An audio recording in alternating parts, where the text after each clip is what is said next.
Se R$ 100 parecem pequenos demais para mudar uma vida, por que a falta deles faz tanta diferença quando surge um imprevisto? Carlos recebia o salário, pagava as contas, fazia algumas compras e terminava o mês com a mesma frase: "No próximo eu começo." Até que uma manhã comum mostrou que o problema não era apenas quanto ele ganhava, era a ordem em que o dinheiro desaparecia. A decisão que ele tomou naquele dia parecia pequena, mas ela mudou sua relação com crises, investimentos e principalmente com o tempo. Esta é a história fictícia de Carlos, um brasileiro comum. Ela poderia ser a história de muita gente: renda apertada, boletos reais e a sensação de que investir é algo reservado para quem já tem muito dinheiro. O que vou te contar hoje não é onde você deve investir. Vou apresentar conceitos e critérios para que cada pessoa possa estudar, comparar riscos e tomar decisões compatíveis com sua realidade. Fica comigo até o final que você vai se surpreender como R$ 100 mensais fazem a diferença. Carlos tinha 32 anos, trabalhava numa loja de materiais de construção e recebia no quinto dia útil. O dinheiro entrava com destino marcado: aluguel, luz, transporte, mercado e parcelas. O restante escorria em pequenas compras que pareciam inofensivas quando vistas separadamente. Um lanche aqui, uma entrega ali, uma assinatura esquecida, uma compra dividida em 10 vezes. Carlos não era irresponsável, ele apenas não acompanhava o conjunto. Como quase tudo era pago no cartão, o gasto parecia pertencer ao futuro até a fatura chegar. Ele acreditava que começaria a guardar quando recebesse um aumento, mas sempre que a renda melhorava um pouco, o padrão de consumo também aumentava. O dinheiro continuava sem sobrar porque guardar era a última tarefa do mês. Numa terça-feira, a geladeira parou. Sem reserva, Carlos usou o limite do cartão e parcelou o conserto. O problema não foi apenas o preço. Nos meses seguintes, parte da renda pagaria uma emergência que já tinha passado. Carlos abriu o extrato dos últimos 3 meses. Não procurou um culpado, procurou padrões. Encontrou assinaturas pouco usadas, compras repetidas e pequenas despesas que, somadas, consumiam mais do que imaginava. Ele escolheu um valor inicial de R$ 100, não porque esse número sirva para todo mundo, mas porque cabia naquele orçamento depois de alguns ajustes. Para outra pessoa, poderia ser 20, 50 ou R$ 200. O valor sustentável é mais importante do que uma meta bonita que será abandonada. Então ele programou uma transferência automática para o dia seguinte ao salário. O dinheiro seria separado antes de disputar espaço com o consumo. Na prática, Carlos criou um compromisso com o próprio futuro. Débito automático e transferência programada não resolvem um orçamento desequilibrado. Também exigem saldo e acompanhamento para evitar falhas ou tarifas, mas podem reduzir o esforço de repetir uma boa decisão todos os meses. No primeiro mês, R$ 100 não deram sensação de riqueza, deram sensação de começo. No segundo, Carlos percebeu que o processo não dependia de motivação diária. A decisão já estava no calendário. A primeira meta de Carlos não era buscar o maior rendimento, era criar uma reserva de emergência, um valor destinado a despesas necessárias e inesperadas, como perda de renda, problema de saúde ou conserto urgente. O tamanho dessa reserva varia, depende da estabilidade da renda, do número de pessoas que dependem dela, das despesas essenciais e do acesso a outras formas de apoio. Por isso, não existe um número mágico que funcione para todos. Carlos aprendeu que uma reserva costuma exigir 3 características: baixo risco, facilidade de resgate e simplicidade.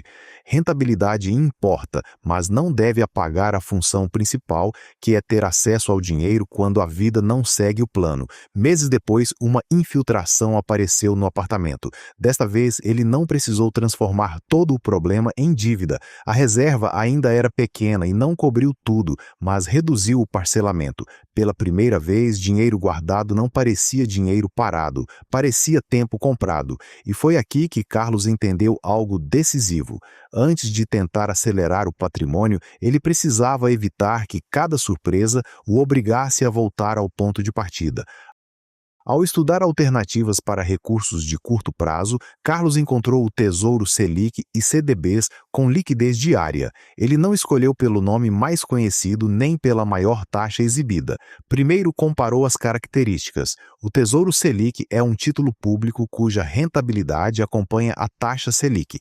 O Tesouro Nacional oferece liquidez diária aos títulos do programa, mas horários de solicitação e repasse pela instituição financeira precisam ser conferidos. Mesmo sendo considerado de baixo risco de crédito, não significa ausência total de regras, custos, impostos ou pequenas oscilações em resgates antecipados. O CDB é um título emitido por um banco. Em termos simples, o investidor empresta dinheiro à instituição e recebe uma remuneração definida nas condições do produto.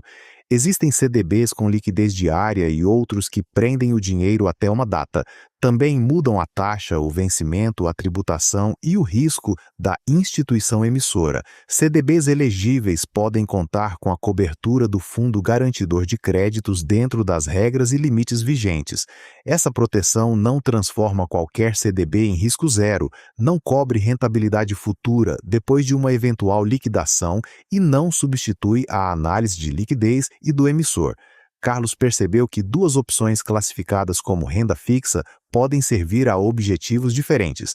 Para uma reserva, ele avaliaria acesso ao dinheiro, segurança, custos e funcionamento do resgate. Para uma meta com data, poderia aceitar outro prazo. A escolha não começa pela pergunta "qual rende mais?". Começa por "quando e para que esse dinheiro será usado?".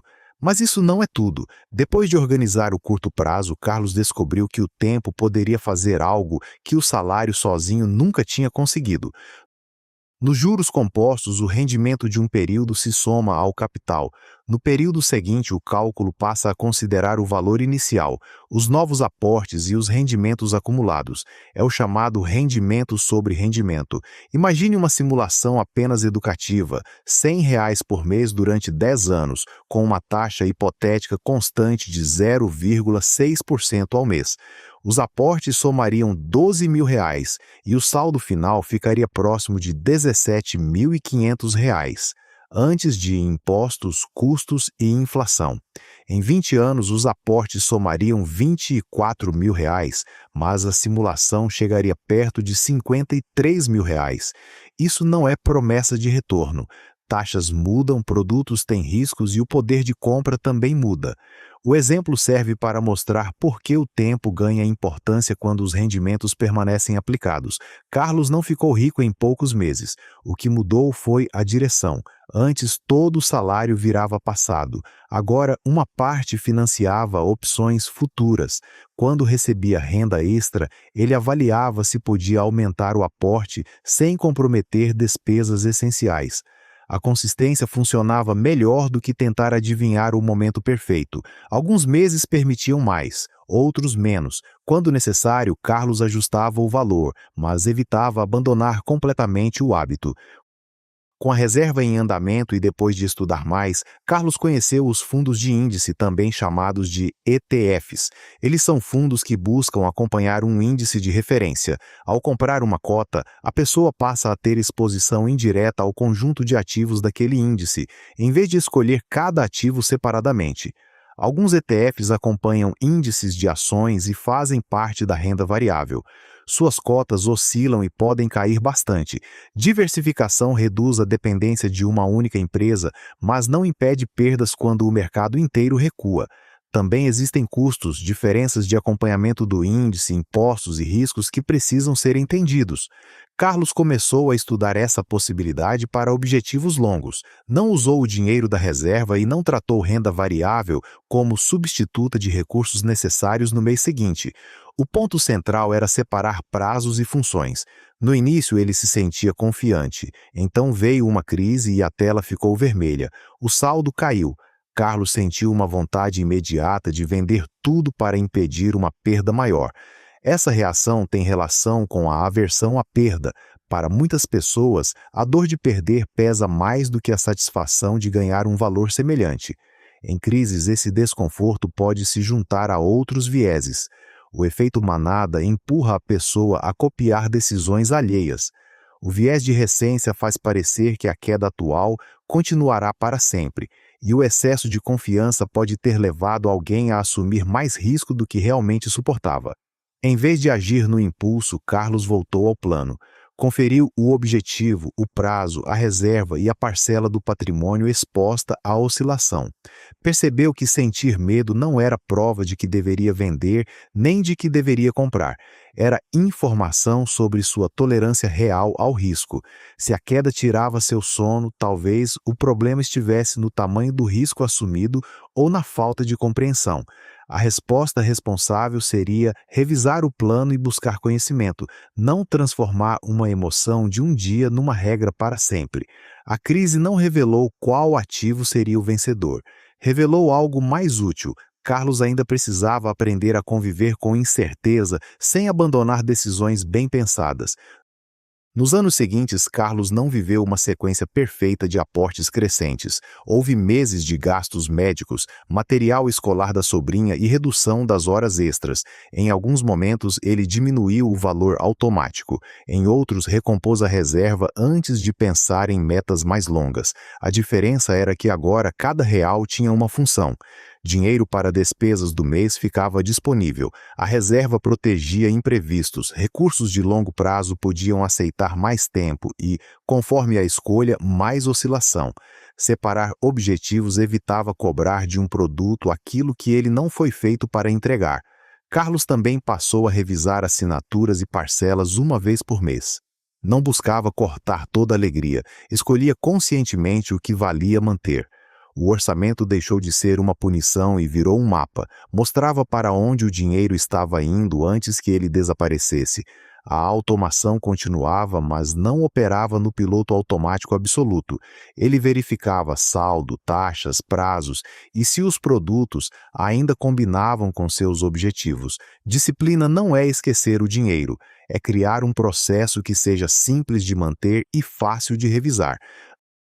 Anos depois, uma nova geladeira apresentou defeito. O problema era parecido, mas Carlos já não era a mesma pessoa. Carlos respirou, pediu orçamentos e avaliou se valia consertar. A emergência não era agradável, mas não veio acompanhada do mesmo desespero. Ele tinha reserva suficiente para resolver o problema sem desmontar os planos de longo prazo. Depois do gasto, programou a recomposição da reserva. A conquista não foi comprar uma geladeira à vista, foi poder decidir com calma. Carlos ainda trabalhava, pagava contas e fazia escolhas comuns. Não havia mansão, fórmula secreta, nem enriquecimento instantâneo. Havia algo mais real. Juros compostos ganhando tempo, produtos escolhidos por função, risco respeitado, hábitos automatizados e consciência sobre o destino do salário. R$ 100 não foram uma solução mágica. Foram o primeiro voto a favor de uma identidade diferente. Alguém que não precisava esperar o mês perfeito para começar a se organizar. O patrimônio cresce em números. A tranquilidade cresce quando esses números passam a proteger escolhas reais. Vendo a história de Carlos, podemos concluir com 6 aprendizados. Primeiro, guardar no começo do mês pode ser mais eficaz do que esperar sobrar. Segundo, uma reserva reduz a chance de cada imprevisto virar dívida. Terceiro, Tesouro Selic e CDB precisam ser comparados por risco, liquidez, prazo, custos e regras, não apenas por rentabilidade. Quarto, juros compostos precisam de tempo e constância. Quinto, fundos de índice podem facilitar a exposição a um conjunto de ativos, mas continuam sujeitos às oscilações e aos riscos da renda variável. Sexto, medo, euforia e comparação podem sabotar um plano quando não reconhecemos nossos vieses. Você não precisa copiar os R$ 100 de Carlos, nem escolher os mesmos produtos que ele estudou. O primeiro passo pode ser apenas abrir o extrato, identificar um valor sustentável e definir qual problema esse dinheiro deverá resolver. Se alguns desses conceitos ainda parecem novos e você quiser estudá-los com mais calma, deixei na descrição 2 materiais de baixo custo feitos para iniciantes em renda fixa. Um é mais direto e o outro aprofunda os critérios de comparação. O link está disponível apenas como apoio para quem quiser conhecer. Se este conteúdo fez sentido para você, curta o vídeo, compartilhe com alguém que vive dizendo: "No próximo mês eu começo". Se inscreva no canal e comenta: qual pequena mudança você consegue repetir? Até o próximo vídeo. Este conteúdo tem finalidade exclusivamente educativa. A história, os valores e as simulações são ilustrativos e não representam promessa de rentabilidade nem recomendação de investimento, produto ou estratégia. Antes de decidir, avalie objetivos, prazos, riscos, custos, tributação e sua situação financeira.